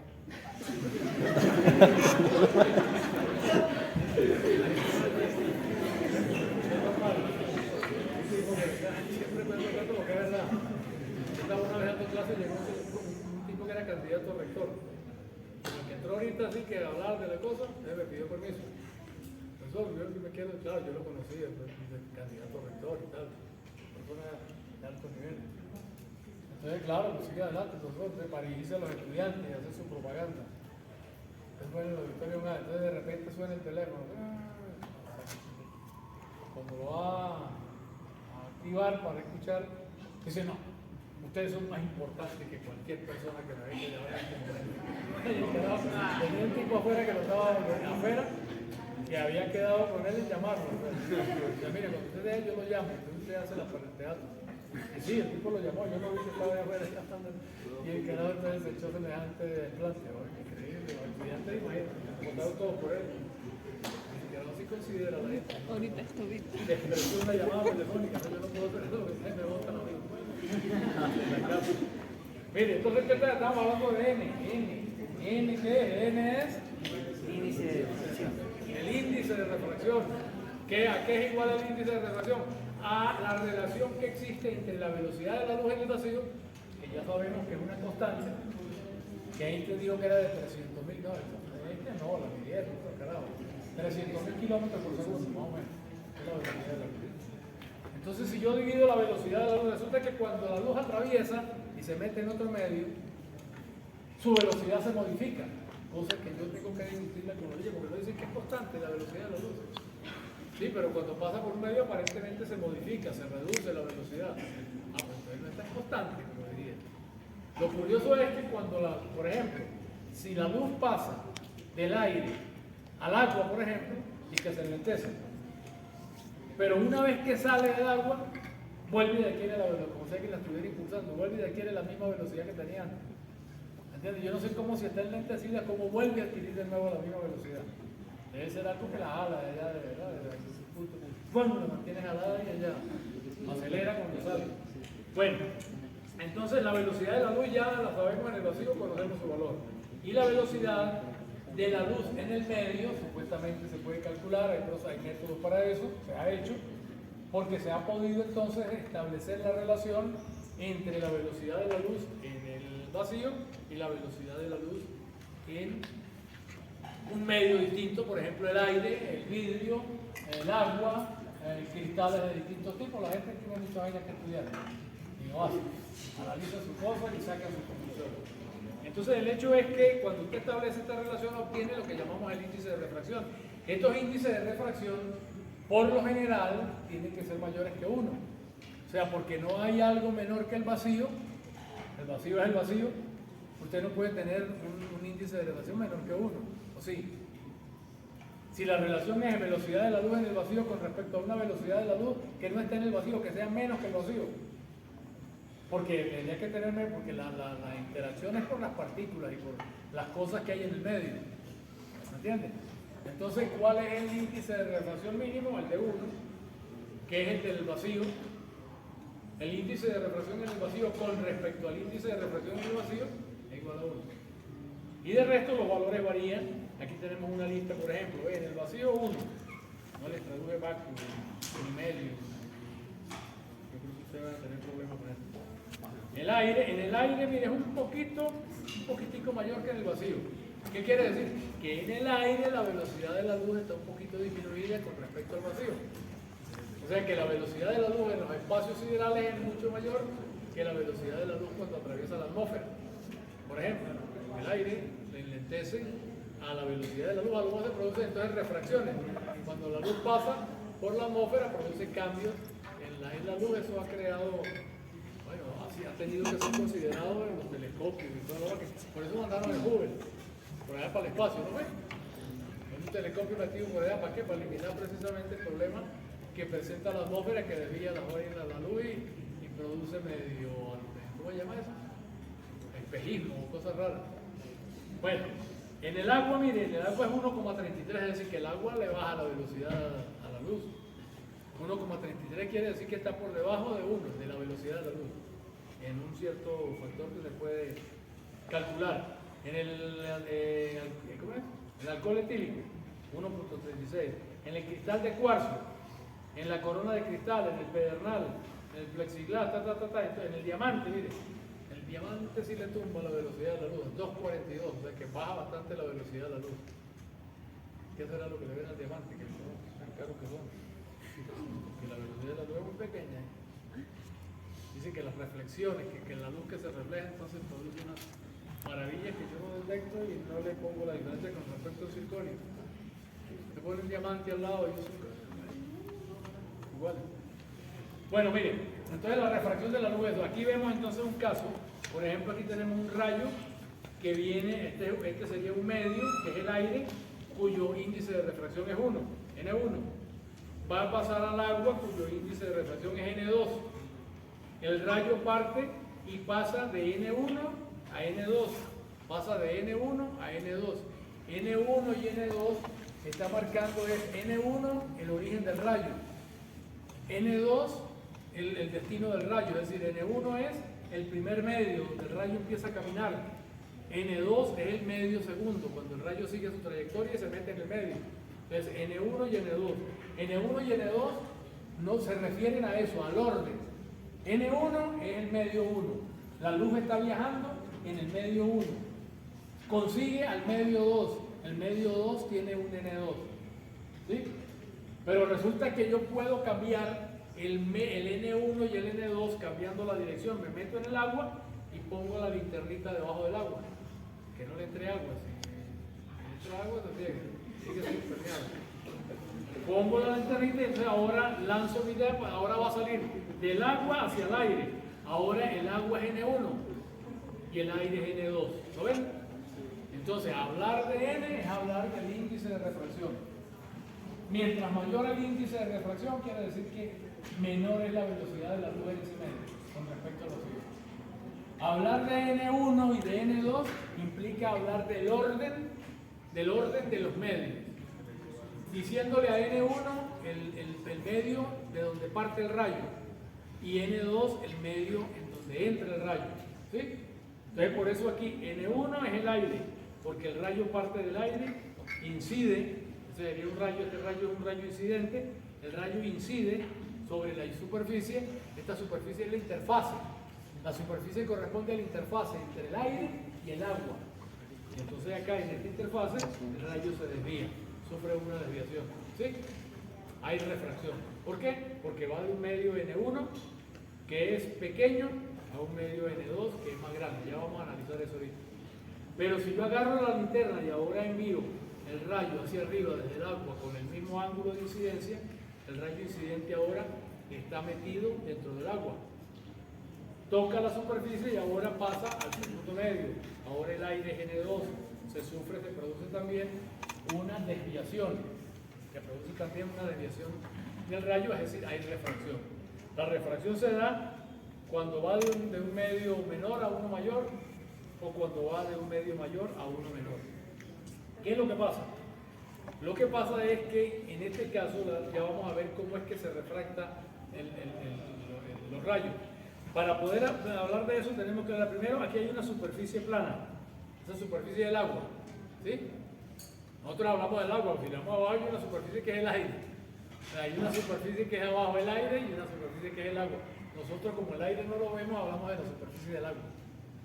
Pero la superficie es para los dos. La superficie del agua por debajito y pegadita a ella la superficie del aire. Los dos forman una interfase, las dos superficies, agua-aire. Una interfase agua-aire.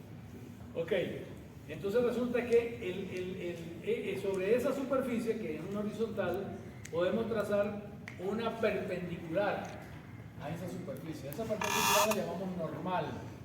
¿Qué es la normal? Cuando yo era chiquito, normal era donde se formaban las maestras de escuela. Se llamaban normales, escuelas normales. Las acabaron. Entonces le dieron ese papel a las escuelas de educación de las universidades. Y ahí se pirateó la educación también. Porque nada, no estudiaban nada, muchachos. Miren, entonces estamos viendo, están siguiendo lo que les estoy explicando. Se refracta, la luz se refracta. ¿Qué quiere decir refracta? Se desvía. ¿Cuánto se está desviando? En ambos casos. Si pasa de N1 de refracción baja a N2 de refracción alta, se refracta. Pero al revés también se refracta. Pero ¿qué es lo que vemos que está ocurriendo? Pues la luz se refracta y produce, cuando la vemos, por ejemplo, aquí tenemos unos ejemplitos. Fíjense, el mismo lapicito que vimos hace rato lo metimos al agua aquí. Y entonces se ve como si estuviera partido el lápiz. ¿Sí o no? El lápiz se ve doblado, como si la trayectoria que venía el lápiz aquí se quebrara para allá. El lápiz entero. El lápiz no ha cambiado, no está ni partido, ni torcido, ni de plastilina, es un lápiz.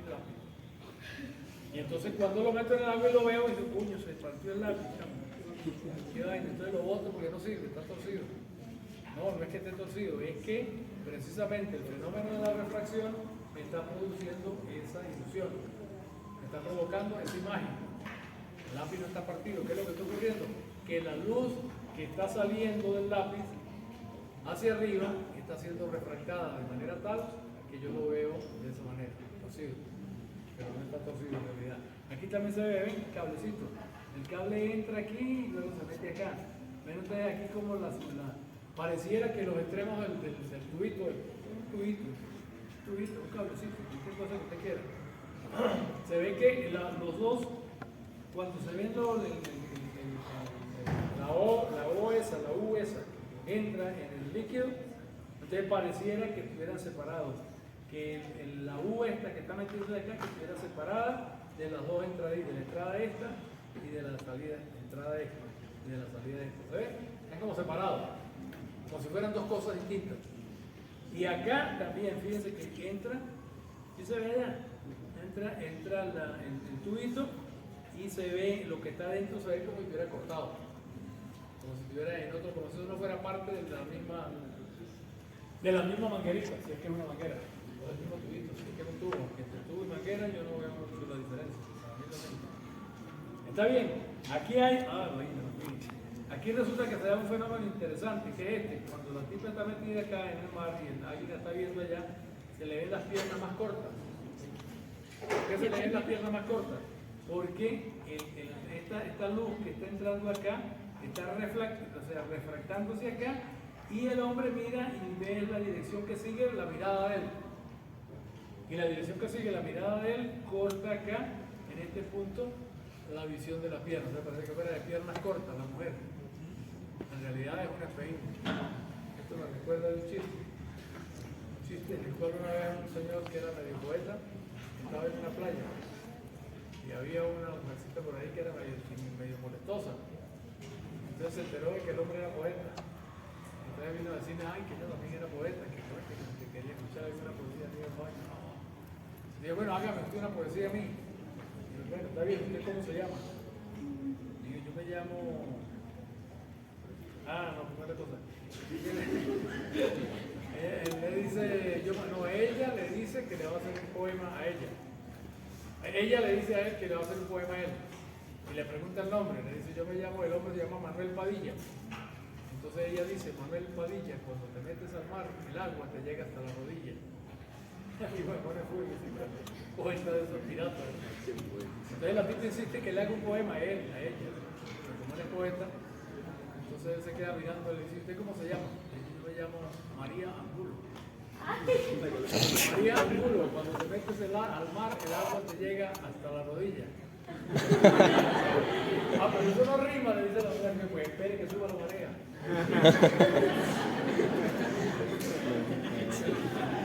Ok, entonces fíjense ustedes, aquí podemos sacar una pequeña conclusión con respecto a la refracción. Cuando un rayo de luz pasa de un medio, de ¿cómo se llama eso? De un índice de refracción bajo a un medio que tiene un índice de refracción más elevado, este de aquí, ¿sí? Fíjense que aquí se forman unos ángulos. Esos ángulos que yo considero, lo voy a considerar con respecto a la normal. ¿Qué es la normal? La perpendicular al plano en el punto donde se produce la incidencia del rayo. El plano es la superficie del agua. La normal allí es la perpendicular, en ese punto la perpendicular al plano, a la superficie. ¿Sí está bien? Sí. ¿Está bien? Esta es la normal. Entonces, cuando el rayo atraviesa de un medio a otro, se produce una desviación. Esa desviación debo considerarla en relación con la normal. No la escuela de la que hablaba. La normal perpendicular a la superficie. ¿Está bien? A la normal. Entonces fíjense ustedes que en este caso, si vamos de un medio de baja a un medio de alta, o de alto, macho, tenemos problemas con eso de biología de género. Pero entonces el rayo, no es la raya. Si fuera la raya, sería el rayo. Entonces el rayo aquí, H, el rayo incide con un ángulo. Ese ángulo de incidencia es este que se forma, llamado aquí θ1, que se forma entre la normal y el rayo. ¿Sí? Ese rayo al entrar se desvía. La desviación forma ahora un ángulo que llamamos θ2, θ. No es θ, sino θ. Como una θ. Debería ser θ. ¿Ah? θ. Ese es θ, otra vez no le paran mucho al léxico, dicen θ, no es θ, es θ. Tiene una TH como el RI en inglés, que no es D, es RI. Es una TH, la lengua sobre los dientes de arriba para pronunciar la T, no como T explosiva, sino como R menos explosiva. Ok, entonces fíjense ustedes, ¿qué estamos viendo acá?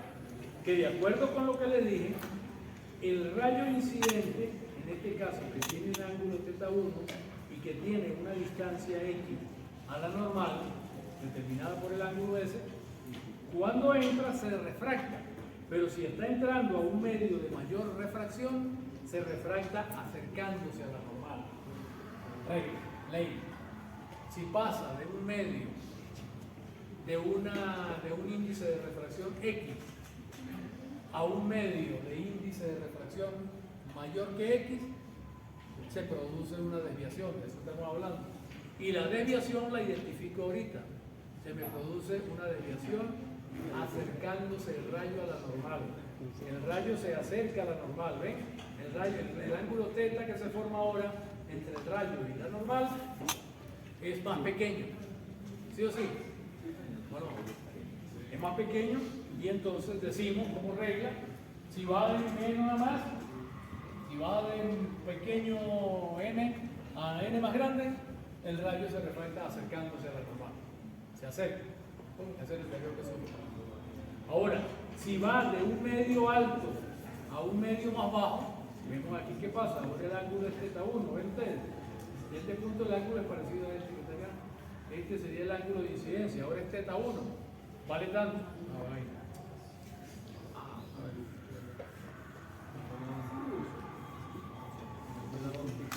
Ok, θ1 es el ángulo de incidencia.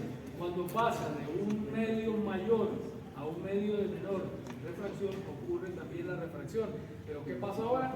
Que el rayo se aleja de la normal. ¿Se lo entendieron? Sí. Si va de menos a más, se acerca a la normal. Si va de más a menos, se aleja de la normal. Y entonces ya podemos entender con esa reglita cómo ocurre la refracción. La refracción está establecida, por supuesto, ustedes ven que hay una relación, ¿ven? Hay una relación aquí de ángulo. Aquí tenemos el ángulo θ1 y aquí el ángulo θ2, lo mismo que acá, z1 y z2. ¿Ah? Resulta que, según la ley de Snell, por supuesto, estos ángulos que están mostrándose ahí son muy importantes para la refracción. Los ángulos aquí estos ángulos de incidencia y el ángulo de refracción, que sería este, esos ángulos tienen una relación entre ellas de manera que se establece lo que se llama la ley de Snellius. Snellius es un tipo por allá de ¿qué año era Snellius? Como en 600 y tanto. Hace rato, ¿verdad?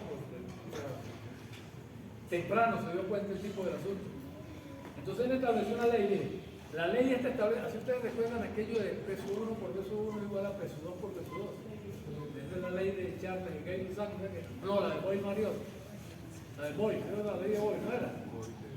Usted tenía que, el voltaje, la presión variaba de acuerdo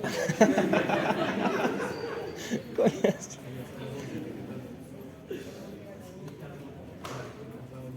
Concha, le vamos a decir esto.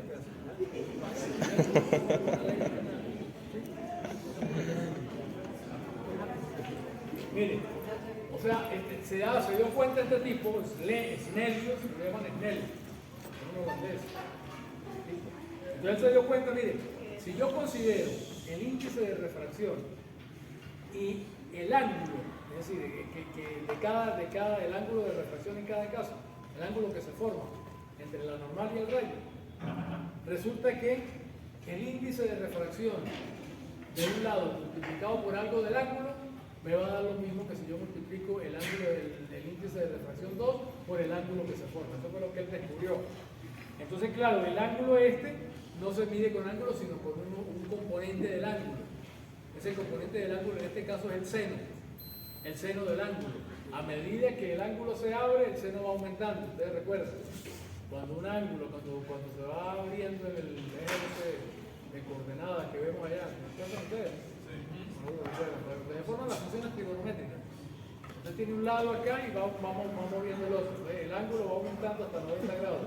A medida que el ángulo aumenta, va aumentando un parámetro. ¿Cuál parámetro es? El seno del ángulo. El seno va desde 0 hasta 1. Y otro parámetro se va reduciendo, el coseno. El coseno es 1 y va reduciéndose hasta 0. Así varía el seno y coseno. Entonces este tipo estableció que si se multiplica el índice de refracción 1 con el seno del ángulo 1, eso tiene que ser igual a si yo multiplico el índice de refracción 2 por el seno del ángulo 2. Es lo que hizo con los experimentos, me dio la vaina de Dios. Y está mediciones y le da tal, uy, sí, mira, el índice de refracción por el seno del ángulo me da siempre igual porque yo lo multiplico. Y eso es lo que se llama la ley de Snell de refracción. Y aquí usted puede entonces calcular cuál sería el seno, pues si yo tengo este ángulo incidente y si conozco N1 y N2, puedo calcular entonces cuál es el ángulo de refracción. ¿Sí o no? Porque calculo el seno de θ y con el seno me voy y busco el ángulo, ¿o no? Si yo tengo el seno de un ángulo, no tengo el ángulo. Si tengo la tangente de un ángulo, no tengo el ángulo. Si tengo cualquiera de las funciones trigonométricas de un ángulo, no tengo el ángulo. Pues, entonces en este caso queda claro que con esta ecuacióncita yo puedo medir cómo varía el ángulo de refracción entre dos medios cuando conozco el índice de refracción de uno de ellos y el ángulo de incidencia. Con el ángulo de incidencia acá y los índices de refracción ya sé cuál es el seno y sé cuál es el ángulo. Y si quiero saber cuál es el índice de refracción, pues y si conozco los ángulos, si conozco el índice de refracción de uno y conozco los dos ángulos, puedo conocer el índice de refracción del otro. Yo creo que así es que se miden los índices de refracción. O sea, se miden los índices de refracción de esta manera, o sea, con esta ecuacióncita. Bueno, dejémoslos ahí. Gracias.